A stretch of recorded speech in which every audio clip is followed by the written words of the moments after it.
तो आइए अब जानते हैं इसे बनाया कैसे जाए। सबसे पहले आपको बायोचार इकाई का निर्माण करना होगा। बायोचार इकाई का निर्माण 14 वर्ग फीट क्षेत्रफल में किया जाता है। इसमें जमीन की सतह से 2 फीट नीचे गहराई तक का आधार, जिसकी चौड़ाई 20 इंच रखते हैं, और जमीन की सतह से 5.5 फीट की ऊंचाई तक 9 इंच की दीवार गोलाई में इस प्रकार बनाते हैं जिसका व्यास 10 फीट रखा जाता है।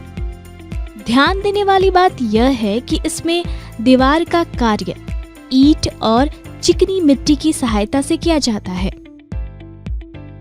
फिर इस 9 इंच मोटी दीवार के ऊपर 7 से 8 फीट 5 इंच मोटी दीवार इस प्रकार बनाई जाती है जिसकी गोलाई ऊपर जाते जाते 3 फीट रह जाती है।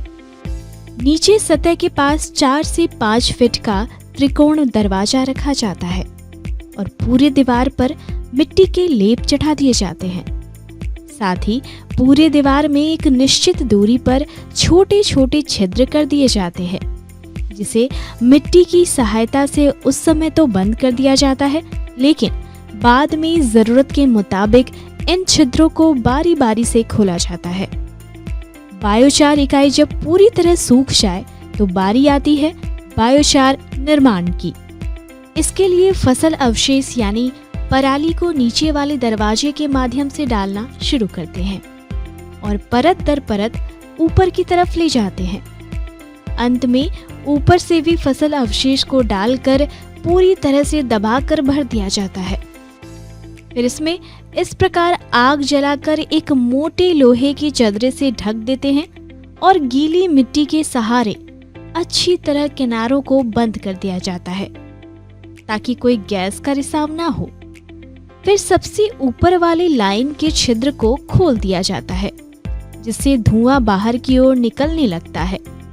लगभग 4 से 5 घंटे बाद जब इन छिद्रों से निकलने वाले धुएं का रंग हल्का नीला दिखने लगे तो इन छिद्रों को ढककर इसके नीचे वाले छिद्र खोल दें।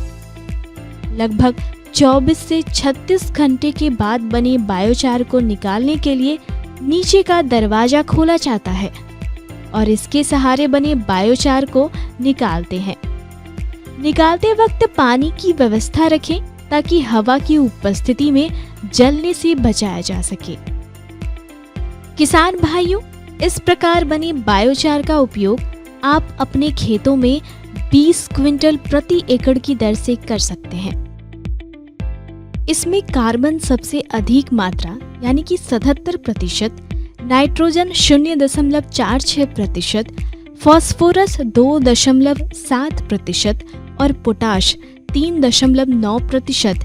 इसके अलावा hydrogen, oxygen, sulphur, calcium, sodium और सिलिकॉन पाया जाता है, जो कि आपके खेतों की मिट्टी के साथ फसल के लिए बहुत ही महत्वपूर्ण है। इसके प्रयोग से आपको अपनी फसल में रासायनिक खाद की मात्रा कम डालनी पड़ेगी, जिससे आप कम पूंजी में मृदा और पर्यावरण को बचाते हुए अधिक फसल का उत्पादन ले सकते हैं।